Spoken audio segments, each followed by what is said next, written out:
99% of all internet traffic, from this video to your Pokemon Go account to your family WhatsApp group, runs on a hidden network of undersea cables. Why should you care? Because modern life is increasingly dependent on those slinky subaquatic wires. And they get attacked by sharks from time to time. How do they work? What's the future for them? Join us today as we plunge the depths and ask how the internet travels across oceans.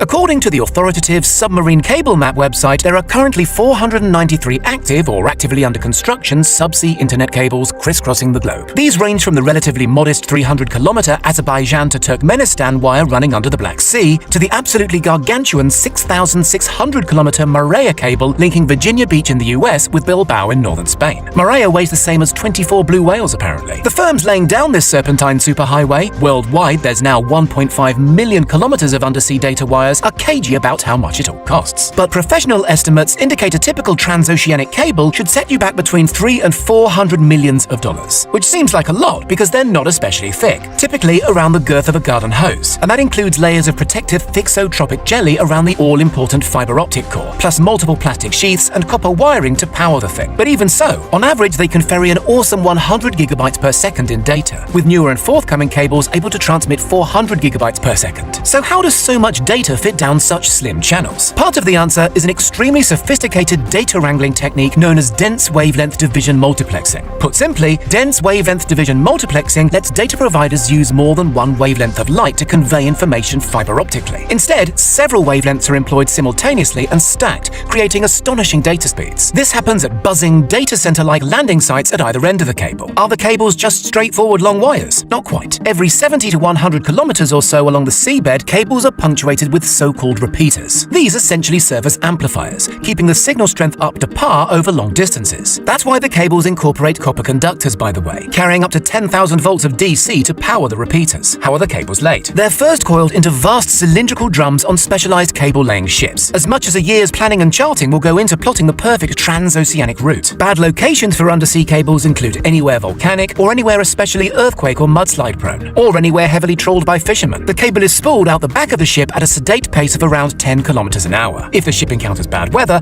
the captain can decide whether to break off the cord, tie it to a buoy, and retreat to calmer waters. When the storm passes, the ship returns to the buoy and picks up where it left off. Accidents and outages on the cables can and do occur. In 2012, Hurricane Sandy in the US knocked out several key transatlantic cables, disrupting networks for hours. In 2011, the Fukushima earthquake in Japan caused similar online carnage. The vast majority of such disruptions, however, are the result of human carelessness, typically trawler nets or wayward ship's anchors. Cables situated close to the shore are significantly more at risk from such disruption. As such, the nearer to land a cable is, the more likely it'll be carefully armor-plated. Many are even dug into the seabed in long dedicated trenches, carved out using ship-drawn plows. Awesomely, sharks have been spotted nibbling on one of Google's subsea cables. Get your teeth into this 2014 clip. More sinister even than that, the US government has consistently warned of interference in the cables from hostile foreign powers like Russia or China. The US government should know all about that. Whistleblower Edward Snowden revealed in 2013 how the NSA had no qualms eavesdropping on fiber optic communications. The geopolitical implications of undersea cables are also fascinating. Last year, the Australian government intervened to prevent Chinese technology giant Huawei from installing a cable connecting Australia with the Solomon Islands. The fear is that China could use the link to gain access to Australia's sensitive internal networks. So who actually owns these cables? That's an interesting question. It's an expensive business, so historically nations or quasi-national telecom providers have picked up the bill. The world's biggest owner of cables remains America's AT&T, with a stake in some 230,000 kilometers of undersea cable. The second biggest owner is China Telecom. Frequently, cables are owned by groups or consortia of up to 50 separate owners, including tech firms, local government agencies, and other businesses. And while this model helps spread the initial cost, it's less helpful when something goes wrong and nobody can agree who had to put on a wetsuit and do something about it. Increasingly, big tech is recognizing its scope for growth is limited by the undersea cable network. So over the past few years, the overwhelming majority of investment in undersea cable infrastructure has come from companies like Facebook, which currently owns nearly 100,000 kilometers of cables. Google owns roughly the same amount. Amazon has its own massive private network, hooking up the online giant's mighty AWS data centers through cables traversing the Atlantic, Pacific, and Indian Oceans, plus the Mediterranean, and the Red Sea, and the South China Sea. The tech giants like to frame these vast environmentally disruptive infrastructure projects as civilization-enhancing largesse on their part. But they're also shareholder companies, remember,